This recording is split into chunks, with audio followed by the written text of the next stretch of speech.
STDs या वीडीज बोलते हैं, इनको आरटीआई भी बोलते हैं।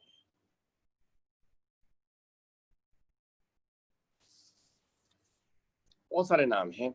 एसटीडीज नाम से लग रहा है बच्चों सेक्सुअली ट्रांसमिटेड डिजीजेस, या इनको वेनेरियल डिजीज भी बोलते हैं, वीडीज या वेनेरियल डिजीजेस।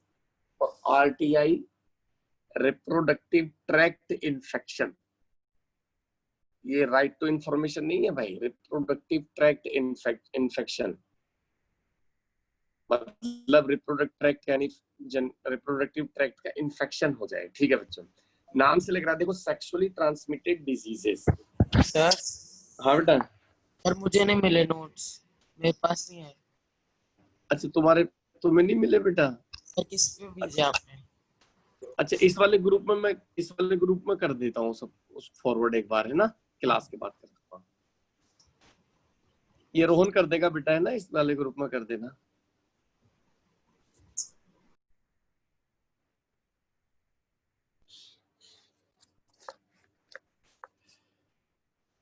तो सेक्सुअली ट्रांसमिटेड डिजीजेस यानी नाम से लग रहा है कि ऐसी डिजीज जो सेक्सुअली ट्रांसमिट होती है, मींस आफ्टर हैविंग सेक्स या सेक्सुअल इंटरकोर्स के जरिए जो डिजीज ट्रांसफर होती है। तो उसमें जाहिर सी बात है कि जैसे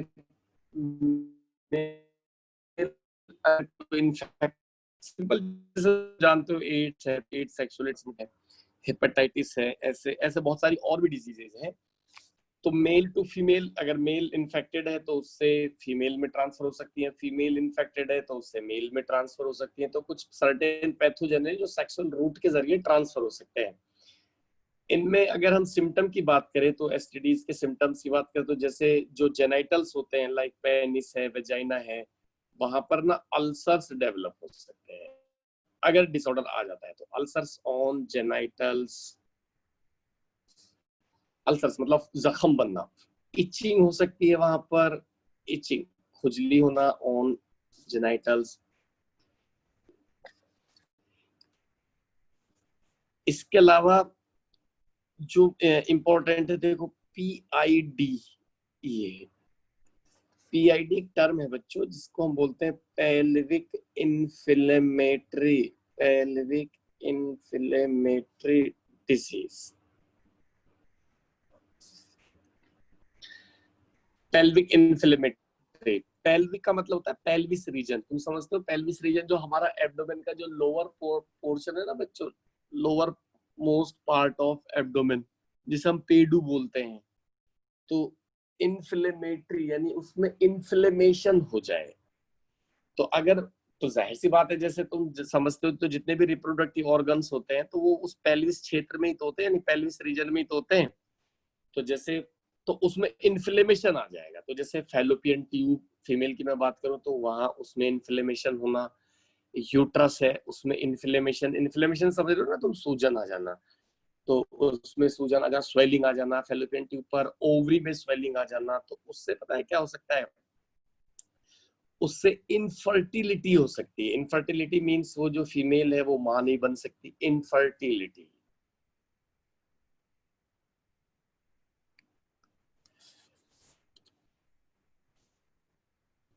अगर वो मां मतलब प्रेग्नेंट हो भी गई तो बच्चा एबर्ट हो सकता है, एबॉर्शन हो सकता है ये। और एक टर्म होता है बच्चों एक्टोपिक प्रेगनेंसी।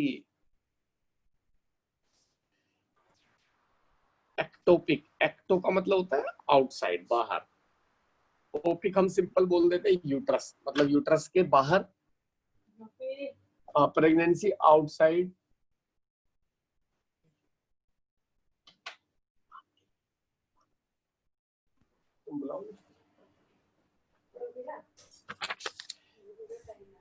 एक्टोपिक प्रेगनेंसी यानी प्रेगनेंसी, जैसे तुमने बताया था कि फैलोपियन ट्यूब में फर्टिलाइजेशन होता है ना, fertilisation occurs at fallopian tube, fallopian tube में फर्टिलाइजेशन होने के बाद इम्प्लांटेशन होता है। इम्प्लांटेशन कहाँ होता है, यूट्रस में। तो यूट्रस के अलावा अगर कहीं और इम्प्लांटेशन हो जाए, जैसे फैलोपियन ट्यूब में, इवन ओवरी में भी हो सकता है, तो उस टर्म को हम बोलते हैं ectopic pregnancy. Abortion, ectopic pregnancy, एक होता है स्टिल बर्थ। ये कुछ सिम्टम्स हो सकते हैं। स्टिल बर्थ मतलब सीधे सीधा यानी जो फुल टर्म फीटस होता है ना, फुल टर्म फीटस, उससे जैसे फुल टर्म का मतलब होगा, जैसे मैंने बताया था 3 मंथ्स तक अगर बच्चा एबर्ट होता है तो उसे हम सिंपल बोल देते हैं मिसकैरेज। लेकिन 3 महीने के बाद और फुल टर्म से पहले यानी 6 महीने से पहले पहले अगर बच्चा इमेच्योर डिलीवर हो जाएगा तो उसे हम नाम देते हैं स्टिल बर्थ। यानी वो बच्चा 6 महीने से पहले पहले अगर डिलीवर हो जाता है तो वो सर्वाइव ही नहीं करेगा तो उसे स्टिल बर्थ बोलते हैं। तो infertility, abortion, ectopic pregnancy, still birth, ये सिम्टम्स हो गए एसटीडीज के। इचिंग हो जाना, अल्सर्स डेवलप हो जाना।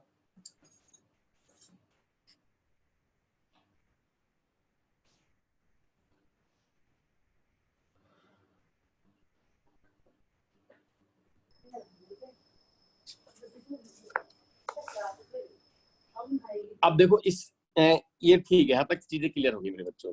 इसका मतलब अगर मैं ये कहूँ कि जैसे एसटीडी से जो ज्यादा इन्फेक्ट मतलब जिनको ज्यादा परेशानी होगी वो मेल है या फीमेल है? सर सर पर हाँ एक बेटा। डाउट तो क्लियर कर दो। हाँ सर जैसे बच्चा होता है सर वो पहले अम्बिलिका कॉर्ड से जुड़ा रहता है, हाँ हाँ बेटा। तो सर वो अम्बिलिका कॉर्ड कैसे डेवलप होती है? अच्छा मैं बताता हूँ। एक्चुअली अम्बिलिकल कॉर्ड पार्ट किसका है, वो मदर का या फीटस का है, पहले तो ये बताओ बच्चों। तो सर फीटस का। हाँ वो फीटस का पार्ट है। जैसे तो जैसे मैं तुम्हें बताऊं,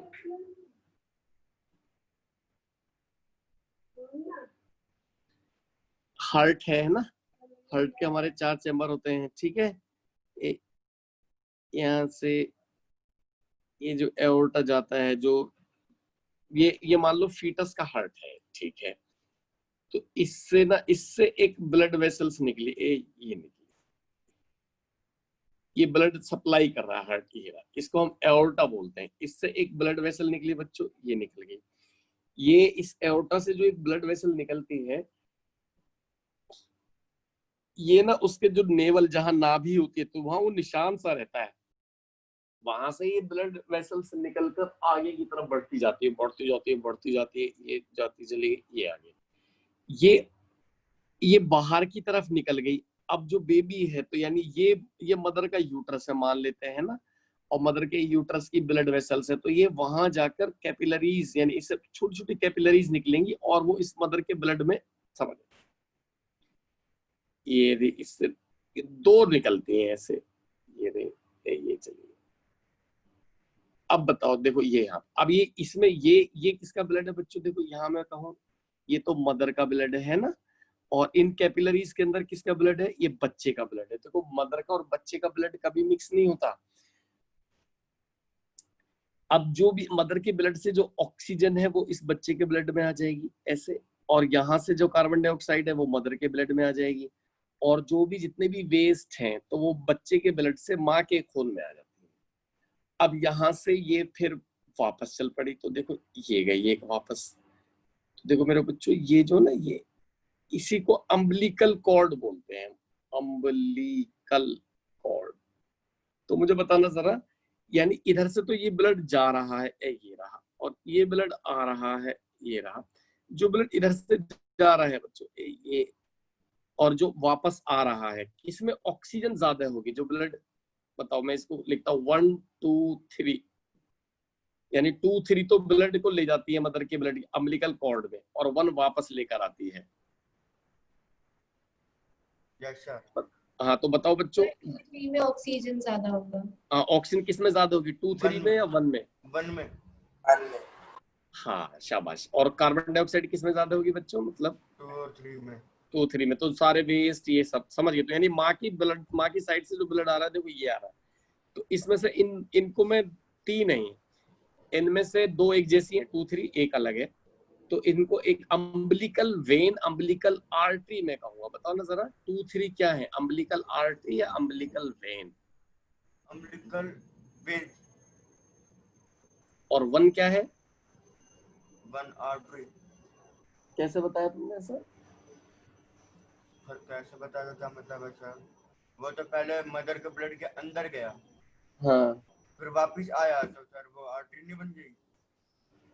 नहीं, तुमने ऑक्सीजनेटेड, मोर ऑक्सीजन, लेस ऑक्सीजन, इस बेस पर बताया? हाँ नहीं बच्चे, जो 2 और 3 है ये अम्बिलिकल आर्टरीज हैं। अम्बिलिकल आर्टरी, आर्टरी का मतलब ये नहीं होता कि ऑक्सीजनेटेड या नॉर्मली आर्टरी में ऑक्सीजनेटेड ब्लड होता है नॉर्मली, बट हम जो आर्टरी और वेन को डिसाइड करते हैं वो डायरेक्शन से डिसाइड करते हैं। जो भी ब्लड हार्ट से दूर जाएगा, ऐसे दूर जाएगा, तो वो आर्टरी, और जो हार्ट की ओर लेकर जाता है तो वो वेन। तो ये वन क्या है? Umbilical when. अब ये अम्बिलिकल वेन फिर यहाँ से एंटर कर कर, और यहाँ होते ना पोस्ट केवल, ये वेना केवल, उसमें एंटर कर जाता है। देखो बच्चे में उल्टा हो गया ना, हम में एओर्टा में ज्यादा ऑक्सीजन वाला ब्लड होता है, और जो जो ब्लड इकट्ठा करती है वेन, उसमें, इसमें उल्टा होता है। इसमें जो वेन से जो है, जो ग्रेटर वेन होती है यानी वेना केवा, उसमें ज्यादा ऑक्सीजन वाला ब्लड होता है as compared to this one. हम में अपोजिट होता है। तो ये वापस अम्बिलिकल वेन से कुछ ब्लड इसमें चला जाता है, और कुछ सीधा ब्लड लीवर में भी जाता है, कुछ लीवर से बच्चे के लीवर में, जहाँ से कुछ चीजें डिटॉक्सिफाई होती है।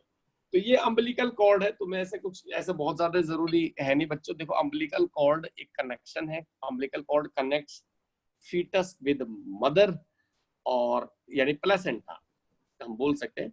And umbilical cord has 2 umbilical arteries, 1 umbilical vein.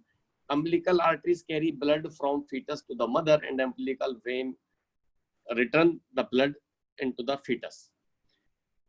तो जो अम्बिलिकल वेन जब वापस वो नेवल में, वही नाभि में फिर वापस एंटर करती है अम्बिलिकल वेन, तो उसका मेजर ब्लड कहाँ चला जाता है मेरे बच्चों? वो लीवर में चला जाता है, और कुछ ब्लड वेना केवा में चला जाता है, फिर ऐसे हार्ट में चला जाता है। फिर हार्ट में वो फोरामेन ओवेल, फोसा ओवेलिस, ये सब चीजें होती है। वो बाद का बातें हैं, वो 11th में या पढ़ेंगे जब हार्ट की डिटेल। तो मेरे हिसाब से समझ गए बच्चों, तो अम्बिलिकल कॉर्ड समझ गया रोहन भाई? यस सर, ये तो पहले ही आ गया था, थोड़ा समझ गए। ठीक, ठीक है बच्चे, ठीक है। अब आगे बढ़ते हैं। हम इन एसटीडीज की बात कर रहे थे बेटा। तो जो एसटीडीज में सेक्सुअल ट्रांसमिट, तो इसमें ना बच्चों बस तुम्हें याद रखना, जैसे एक तो होती है बैक्टीरियल डिजीज, यानी जो सेक्सुअल ट्रांसमिट डिजीज बैक्टीरिया के जरिए स्प्रेड होती है, और एक होते हैं बच्चों वायरल, और एक हो सकती है प्रोटोजोवन, यानी जो प्रोटोजोआ के जरिए। तो वायरल डिजीज, प्रोटोजोवन डिजीज है सब एसटीडीज ही। अब बैक्टीरिया के जरिए इसके एग्जाम्पल है मेरे बच्चों, है ना। तो बैक्टीरियल डिजीज के एग्जाम्पल में आगे मैं तुम्हें बताऊं, किचन में रख दोगे? सिफिलिस, एक है गोनोरिया। सिफिलिस करने वाला बैक्टीरिया, इसका नाम है ट्रेपेनोमा, ट्रेपेनोमा पैलिडम, ये बैक्टीरिया। गोनोरिया करने वाला नीजेरिया, नीजेरिया गोनोरी, ये बैक्टीरिया। वायरल डिजीज, ये सिफिलिस, गोनोरिया, ये बीमारी का नाम है। तुम्हें ये याद रख, अब हम पढ़ क्या रहे थे? हम एसटीडीज पढ़ रहे थे। तो एसटीडीज में ये सिफिलिस है, गोनोरिया, ये बैक्टीरिया के जरिए ट्रांसमिट होने वाली बीमारियां हैं। वायरल डिजीज जो वायरस के जरिए होंगी। अब वायरस के जरिए कौन कौन सी होंगी?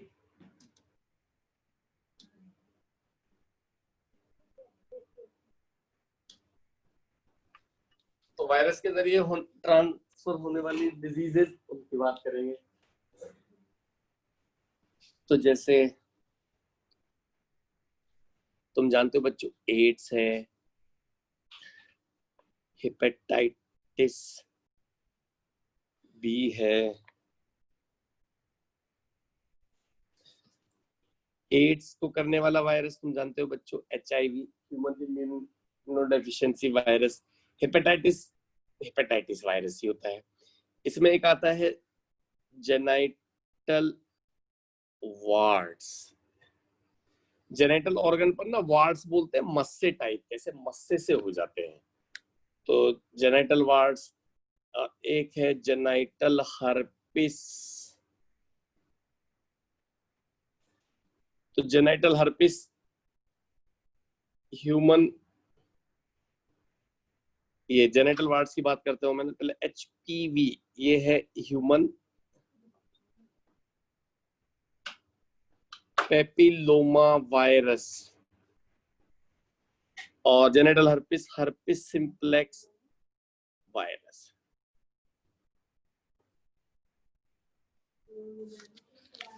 ये हर्पिस हो जाते हैं, मतलब पूरे जेनेटल ऑर्गन्स पर बहुत सारे गुच्छे गुच्छे से हो जाते हैं, दोनों दोनों से हो जाते हैं।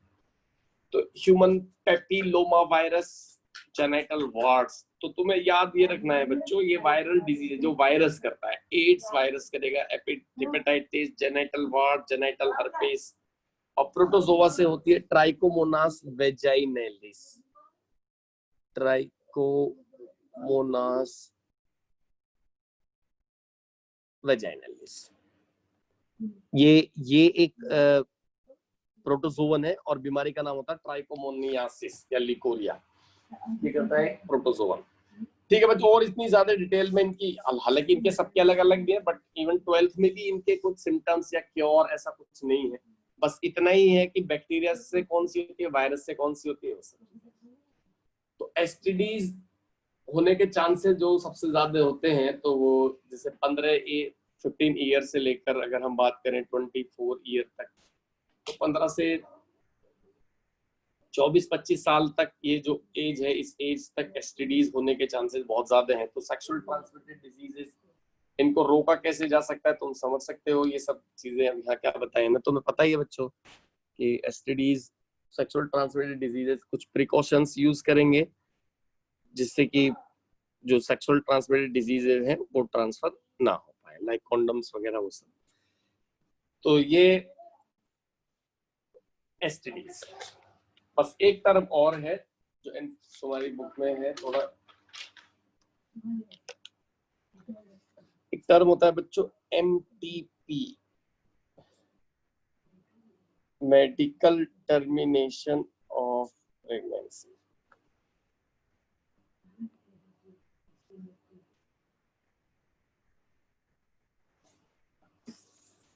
मेडिकल टर्मिनेशन ऑफ प्रेगनेंसी यानी प्रेगनेंसी को हम मेडिकली टर्मिनेट कर रहे हैं, मतलब खत्म कर रहे हैं। एक तरीके से ये अबॉर्शन भी है, ऐसे बोल सकते हैं, बट मेडिकली टर्मिनेशन ऑफ।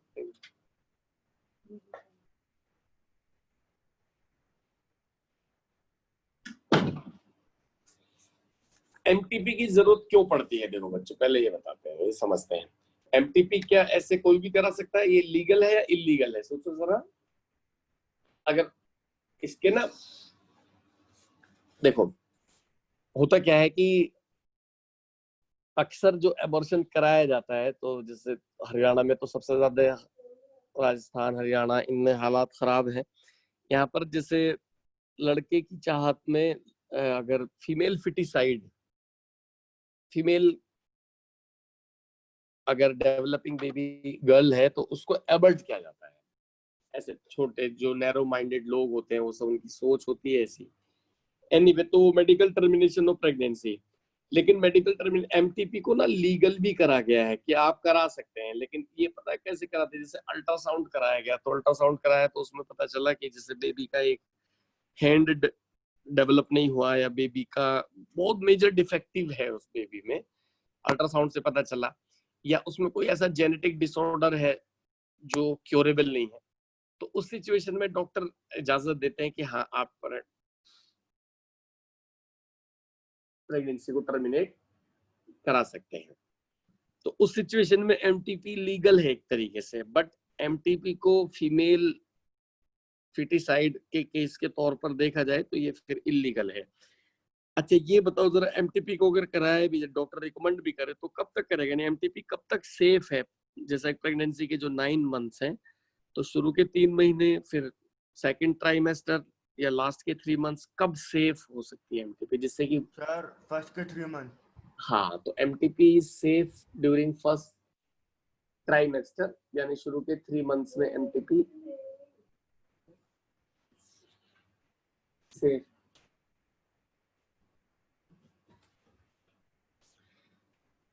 और लास्ट के 3 मंथ्स में या बाद के मंथ्स में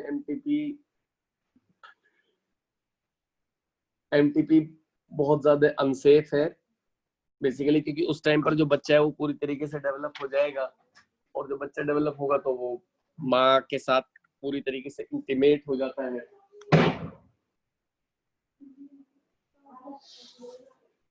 तो इसलिए ठीक है बच्चों, ये वाला पार्ट खत्म हो गया, ये चैप्टर ही खत्म हो गया है ना। हम नेक्स्ट चैप्टर की ओर बढ़ते हैं।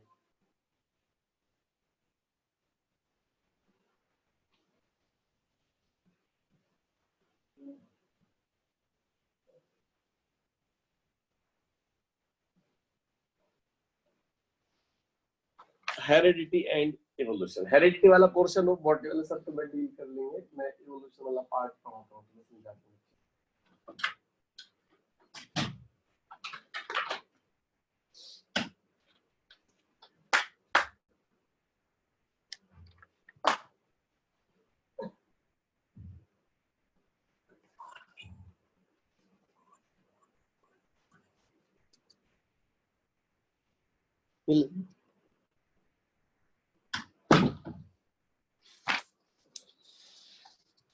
देखो बच्चों, इवोल्यूशन की मैं बात करता हूँ।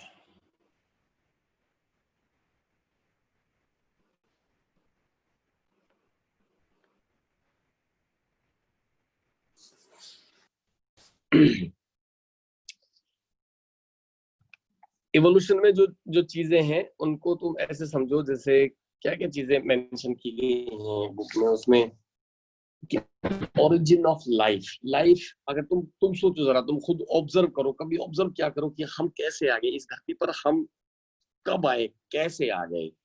ये बहुत सारे मतलब एक तरीके से रहस्य हैं, बहुत सारे डाउट्स हैं जो हमें खुद से हम क्वेश्चंस करते हैं तो हमें समझ में आते हैं, या हम समझ नहीं पाते कुछ चीजों को कि आखिर इस पूरी लाइफ में, इस पूरी कायनात में ये जो जिंदगी है ये कैसे आ गई। चलो लाइफ कैसे है, हम कैसे बने, हमारे दूसरे एनिमल्स वो कैसे बन गए, इवन प्लांट्स कैसे डेवलप हो गए।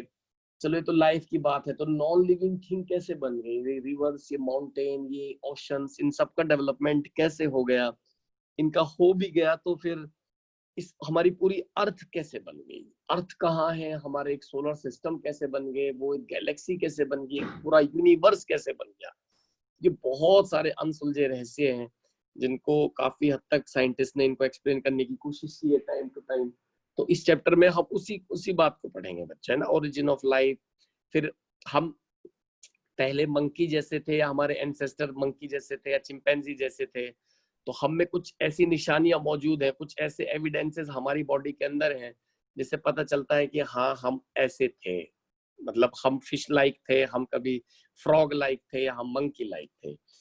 तो बहुत सारे एविडेंसेस हैं इसमें, हम चैप्टर में हम उनके बारे में भी डिस्कस करेंगे। तो हम शुरुआत करते हैं बच्चों कुछ डाटा से। देखो वो तुम्हें थोड़ा सा याद रखना है। जैसे मैं बात करूं ओरिजिन ऑफ यूनिवर्स, यूनिवर्स का ओरिजिन कैसे हो गया बच्चों। अगर कोई पूछे तुमसे कि यूनिवर्स कैसे आ गया जी, यानी ओरिजिन ऑफ यूनिवर्स कब आया, पहली बात तो मैं अगर डाटा की बात करूं तो इनमें अलग अलग डाटा है। तो जैसे 20 बिलियन ईयर्स ऐसा माना जाता है, तो 20 बिलियन ईयर्स एगो, यानी 20 बिलियन साल पहले यूनिवर्स का ओरिजिन हुआ। 1 बिलियन में कितने होते हैं भाई, 10 to the power 1 billion, 1 million, 1 million में पहले बताओ कितने होते हैं 10 to the power 10 to the power 5. मतलब 1 लाख 10 लाख कितने होते हैं 1 मिलियन, 10 lakhs. 10 लाख होते हैं, तो 10 टू द पावर 6 हो गया ना। 10 to the power 6. हाँ 10 टू द पावर, और बिलियन में Billion में 10 to the power 9. हाँ शाबाश, यानी 1000 बिलियन में 1 बिलियन होते हैं। और एस तो एस फिर ओरिजिन ऑफ अर्थ की मैं बात करूं तो ओरिजिन ऑफ अर्थ तो प्लेस 4.5 बिलियन ईयर्स है। फिर ओरिजिन ऑफ लाइफ, जो लाइफ जो आई है शुरुआत वाली लाइफ, फर्स्ट लाइफ, वो अर्थ बनने के 500 मिलियन साल बाद।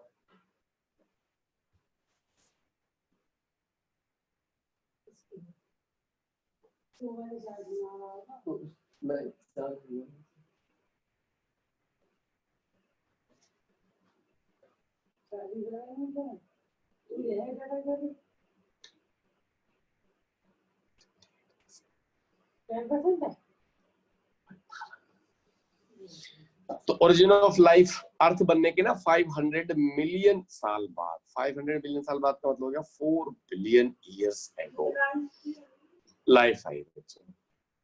फिर ओरिजिन ऑफ जो लाइफ आएगी शुरू में, लाइफ का मतलब ऐसे मत समझो कि एकदम से कोई ऑर्गेनिज्म बन गया हो, नहीं। पहले लाइफ के लिए जो जरूरी होते हैं, जैसे हमारी पूरी बॉडी देखो कार्बोहाइड्रेट, प्रोटीन, फैट इन्हीं से तो मिलकर बनी होती है। तो ऐसा नहीं होता कि लाइफ बनी आई तो एकदम से कोई एनिमल बन गए होंगे, नहीं, बहुत टाइम लगा। लाइफ बन और का ओरिजिन होने में बहुत स्लो प्रोसेस था। बिलियन बिलियन ईयर्स यानी करोड़ों करोड़ों साल में चीजें डेवलप होती गई धीरे धीरे धीरे धीरे धीरे धीरे। तो जो लाइफ आई तो लाइफ की शुरुआत 4 बिलियन ईयर्स एगो से होगी, लेकिन जो शुरुआत वाली जो लाइफ होगी तो वो बताना जरा, वो सेल्यूलर होगी या नॉन सेल्यूलर होगी? शुरू में देखो सेल तो बाद में बनी होगी ना, हाँ, शुरू में तो नॉन सेल्यूलर लाइफ होगी ना, नॉन सेल्यूलर लाइफ। तो 3 बिलियन ईयर्स है वो, यानी सेल नहीं थी लेकिन सेल के चीजें सब बन गई थी। न्यूक्लिक एसिड भी डेवलप हो रहा था, कहीं कार्बोहाइड्रेट, पॉलीसैकेराइड, प्रोटीन, ये सब। और उसके बाद सेल्यूलर लाइफ आ गई। तो सेल्यूलर लाइफ 2 बिलियन ईयर्स है। तो एक डाटा है, एक रफली, जो तुम्हें थोड़ा सा याद रखना है। भाई आप एनटीएससी की तैयारी कर रहे हैं तो तुम्हें पता होना चाहिए कि सर कि हमारा जो यूनिवर्स है वो लगभग 20 बिलियन साल पहले एग्जिस्ट हुआ, मतलब वजूद में आया। और अर्थ का ओरिजिन हुआ 4.5 और लाइफ की शुरुआत हुई 4 बिलियन ईयर्स एगो।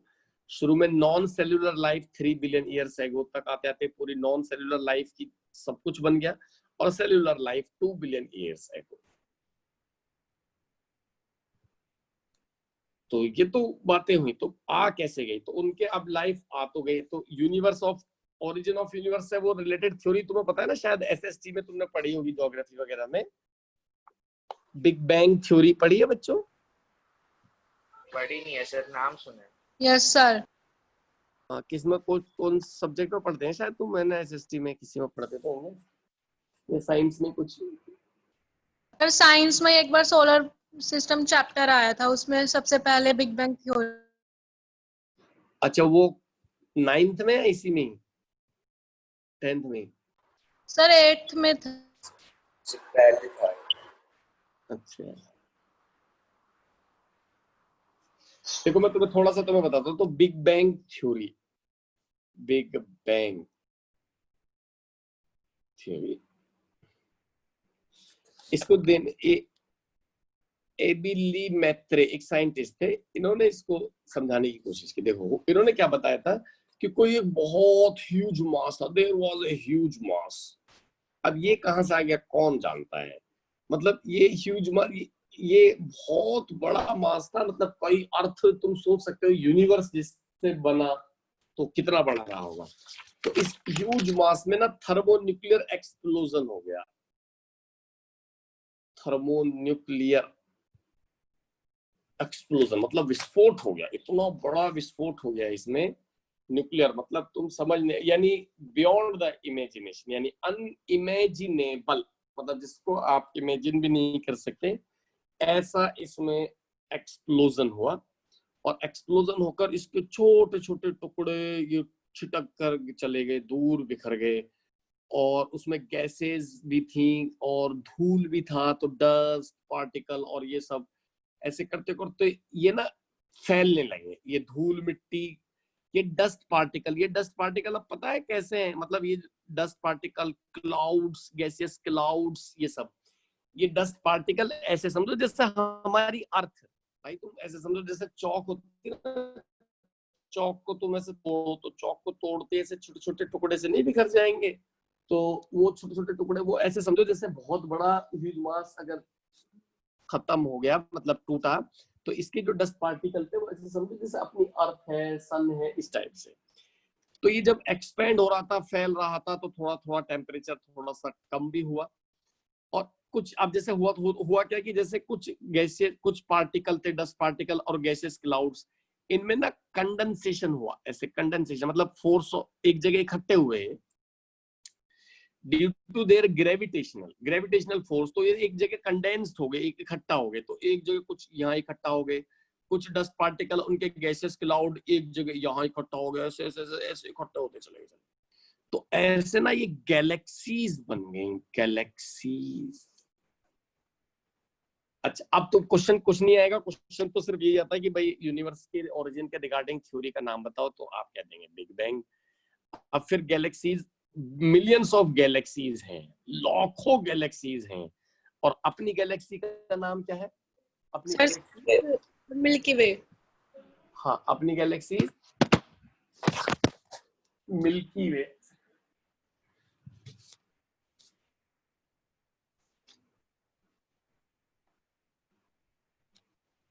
मिल्की वे। और अब फिर उस हर गैलेक्सी में बच्चों एक सोलर सिस्टम होते हैं, मतलब सोलर, उनका जो एक सन होगा, फिर उसके चारों तरफ प्लेनेट होंगे, ये सब चीजें तुमने पढ़ भी रखी है। एनीवे बच्चों, तो ये एक बिग बैंग हाइपोथेसिस था जो बताता है कि भाई यूनिवर्स का ओरिजिन कैसे हुआ। फिर आगे बढ़े तो हम थोड़ा सा समझेंगे कि जैसे कुछ थ्योरीज हैं जो ये बताती हैं। थ्योरीज, अब अर्थ तो बन गई, ठीक है, तुम समझ गए कि सर अर्थ तो बन गई, लेकिन अर्थ पर जिंदगी कैसे आ गई? तो अर्थ पर जिंदगी कैसे आई? तो फर्स्ट लाइफ अर्थ पर वो कैसे आ गई?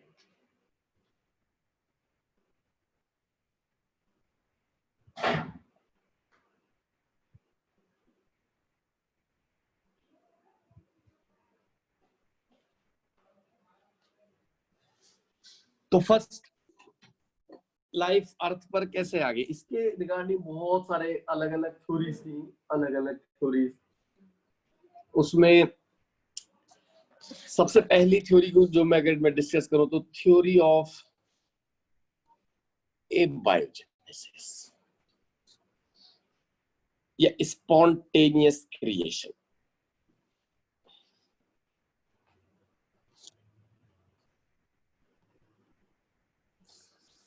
स्पॉन्टेनियस क्रिएशन या एबायोजेनेसिस,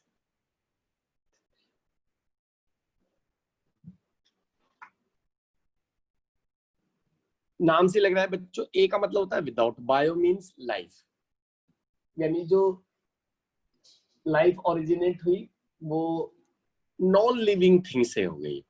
तो इसको बताने वाले थे ना वो एरिस्टोटल थे। एरिस्टोटल यानी जानते हो तुम साइंटिस्ट अरस्तु या एरिस्टोटल। तो एरिस्टोटल ने एक्सप्लेन किया कि जो लाइफ है वो नॉन लिविंग थिंग से ऑटोमेटिकली आ गई, अपने आप आ गई।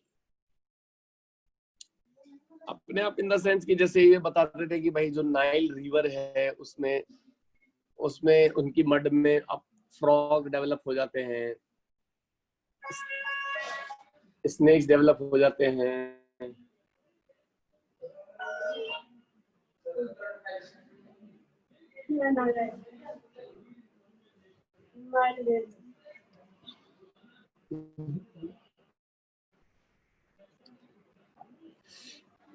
ऐसे रोटन मीट से जैसे फ्लाइज डेवलप हो जाते हैं, ये सब चीजें। तो वो उन्होंने एरिस्टोटल साहब ये दावा करते थे।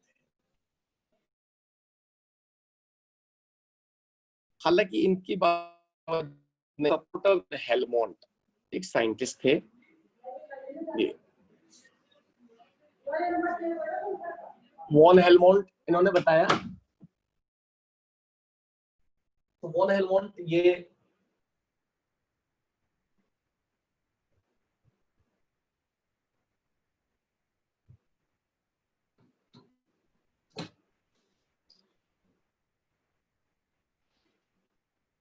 इनके सपोर्टर थे, मतलब ये कहते थे कि हाँ जी नॉन लिविंग थिंग से अपने आप चीजें पैदा हो जाती है।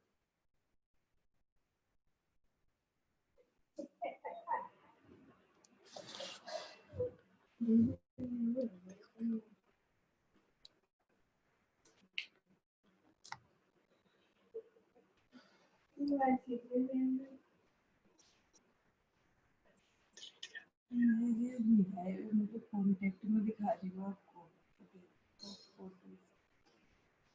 यहाँ से निकालो।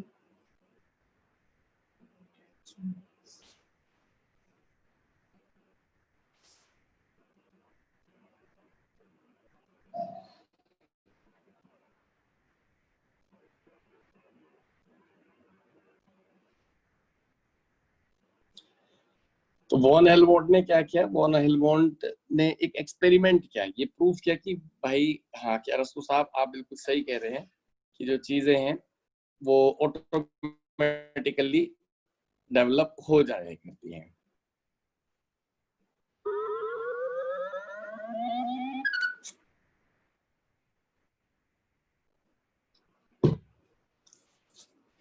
इन्होंने क्या किया कि जैसे पसीनों से भीगी हुई शर्ट ली ना, ह्यूमन स्वेट वेट शर्ट, तो पसीनों से भीगी शर्ट को ना एक हिपोफीट समझते हैं ना, जैसे गेहूं की जो भूसी होती है, चोकर होता है, उसके साथ मिक्स करके इन्होंने ना एक बंद कमरे में 21 डेज तक रख दिया, एक डार्क कमरे में, अंधेरे कमरे में 21 दिन तक। तो उन्होंने देखा कि तो वहां पर ना माइस डेवलप हो गए, चूहे पैदा हो गए। ये एक एक्सपेरिमेंटल मिस्टेक रही होगी, ऐसा तो नहीं था, बट ऐसा तो हुआ। तो उन्होंने सोचा कि भाई ये तो अरस्तु साहब आप ठीक कह रहे हैं, यानी चीजें अपने आप पैदा होती हैं। हालांकि ये कंसेप्ट था ए बायोजेनेसिस, तुम्हें याद रखना, ए बायोजेनेसिस का मतलब या स्पॉन्टेनियस क्रिएशन का मतलब सीधा सीधा ये हुआ, यानी जो लिविंग बींग्स हैं, यानी जो ऑर्गेनिज्म है, they evolve from non living things automatically, अपने आप हो जाता है। इस कंसेप्ट के ना, इस थ्योरी के सपोर्टर थे वॉन हेलमोंट, लेकिन क्रिटिसाइजर की मैं बात करूं तो क्रिटिसाइजर थे जैसे लुईस पास्चर साहब, ये एक स्ट्रॉन्गेस्ट अपोनेंट थे जिन्होंने इस थ्योरी को डिस्कार्ड किया। इसके अलावा एफ रेड्डी भी थे, फ्रांसिस्को रेड्डी साहब। रेड्डी साहब ने क्या किया था, इन्होंने 2 जार लिए और इन्होंने एक जार को ना, जैसे दोनों में रोटन मीट रखा, ऐसे सड़ा हुआ मांस रख दिया, रोटन मीट। एक जार को इन्होंने क्लोज कर दिया, बंद कर दिया, सील्ड पैक, और एक जार को ओपन रखा। तो जो जिस जार में ओपन था तो उसमें ना फ्लाइज डेवलप होगी, मक्खियां और उनके लार्वा, और जो जार सील्ड पैक था, बिल्कुल सील्ड था, उसमें कोई फ्लाइज कोई डेवलप नहीं।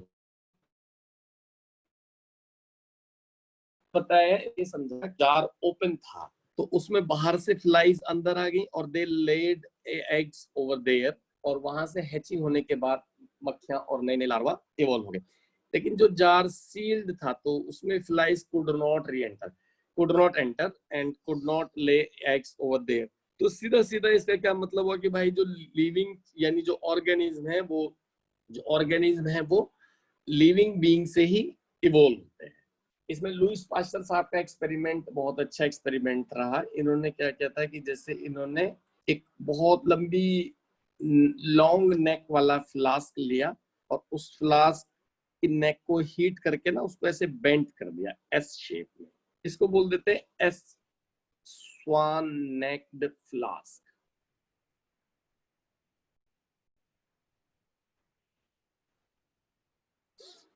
स्वान नेक्ड फ्लास्क।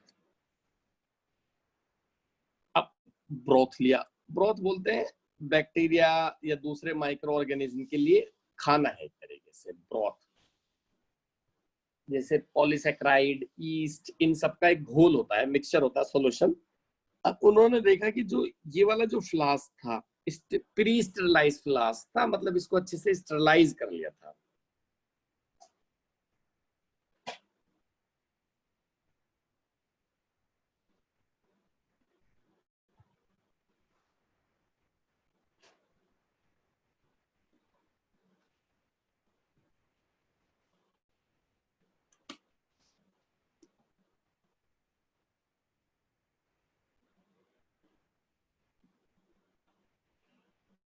अब उन्होंने देखा कि इसमें ना कोई भी फ्लाइज मक्खी डेवलप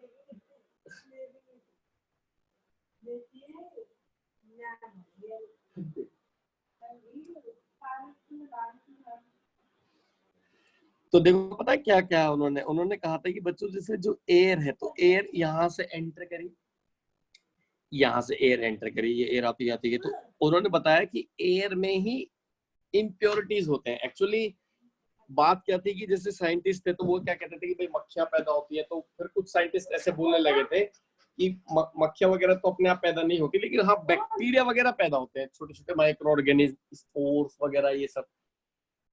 तो इन्होंने कहा कि भाई बड़े बड़े मक्खियां तो छोड़ो, छोटे छोटे बैक्टीरिया भी अपने आप इवॉल्व नहीं हो पाते हैं। तो उन्होंने कहा कि जितने भी बैक्टीरिया होते हैं, दूसरे माइक्रो ऑर्गेनिज्म होते हैं, उन सबके स्पोर्स ना इस एयर में होते हैं। तो एयर एक्चुअल में कंटामिनेटेड ही होती है, और वो कंटामिनेटेड एयर इस जब फ्लास्क के यहाँ से एंटर करेगी तो उसमें स्पोर्स भी होंगे, जर्म्स के, दूसरे micro organism. When the air moves across the bent portion of this neck, so the germs or spores they all get trapped over the bent portion। तो इस bent portion पे सारे के सारे trapped हो जाते हैं। फिर आगे बढ़ती है एयर तो यहाँ ट्रैप हो जाएंगे। तो बताओ बच्चों, अब इस ब्रॉथ तक जो एयर जाएगी वो प्योर एयर है या इम्प्योर एयर है, ऐसे बताओ। प्योर। हाँ, अब वो प्योर है। तो अब बताओ तो इस ब्रॉथ में क्या कोई माइक्रो ऑर्गेनिज्म इवॉल्व हो जाएंगे?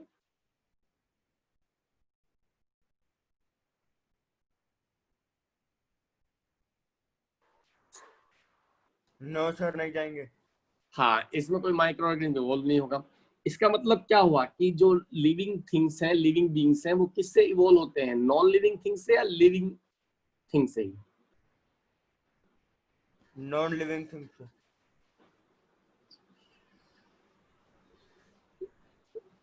अबे लिविंग थिंग से ही होते हैं, लिविंग थिंग से ही होते हैं। अरे लिविंग से होंगे या नॉन लिविंग थिंग से होंगे? अगर नॉन लिविंग से होते तो अपने आप नहीं। हाँ,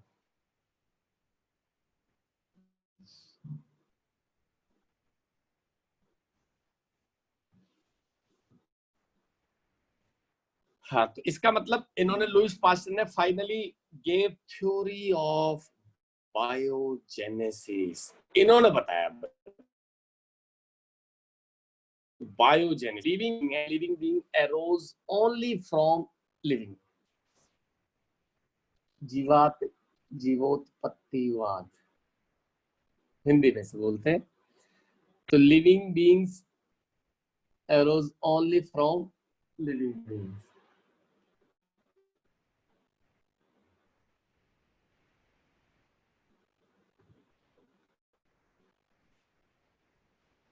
थ्योरी ऑफ बायोजेनेसिस, वो थ्योरी फिर कुछ साइंटिस्ट थे, उन्होंने जैसे थ्योरी ऑफ स्पेशल क्रिएशन वाले थे।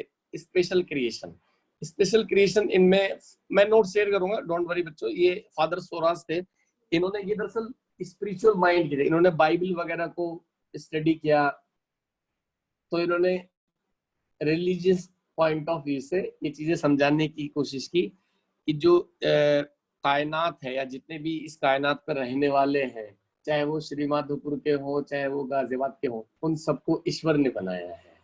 ऑलमाइटी गॉड क्रिएटेड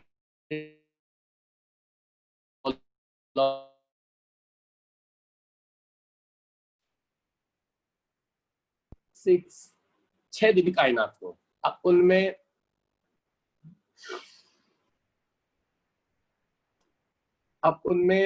जैसे पहले दिन अलग अलग है, जैसे पहले दिन अर्थ और हेवन को बनाया, फिर स्काई, दूसरे दिन स्काई वाटर को, थर्ड डे प्लांट्स को क्रिएट किया, फोर्थ डे को उन्होंने फ्रॉग बर्ड्स वगैरह को क्रिएट किया, मून स्टार क्रिएट किए, और ह्यूमन को कब क्रिएट किया, कौन से दिन, ये याद रखना बच्चों। तो God created human, first human on which day, बताओ जरा कौन से दिन? 6th। हाँ, 6th डे। तो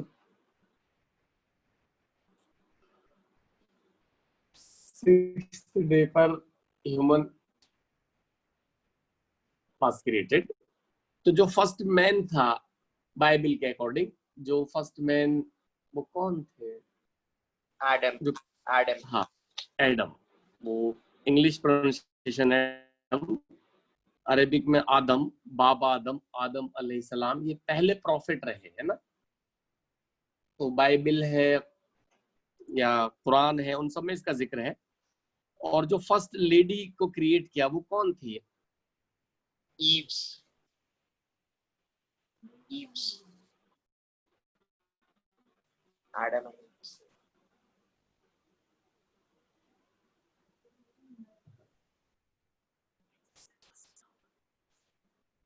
तो हाँ, फर्स्ट लेडी ईव, माँ हुआ, बिल्कुल सही बात है बच्चों।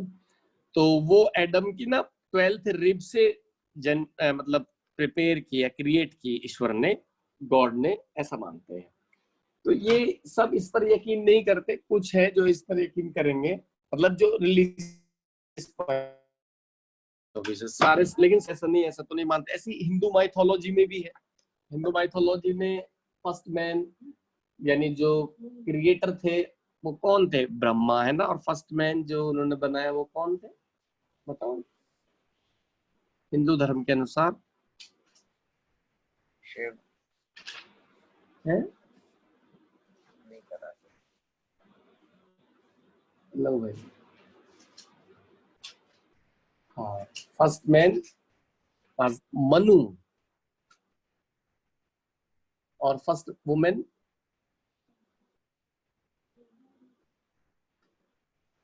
वुमेन श्रद्धा।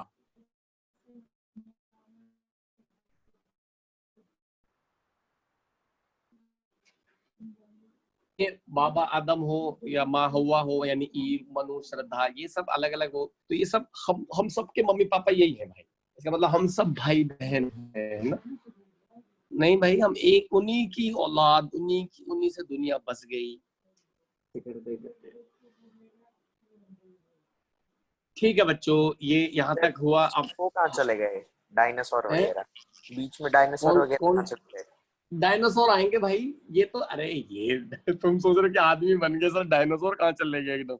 अरे ये तो एक अलग कंसेप्ट था कि ये तो ऐसे थे कुछ साइंटिस्ट जो मानते थे कि भाई ईश्वर ने बनाया है।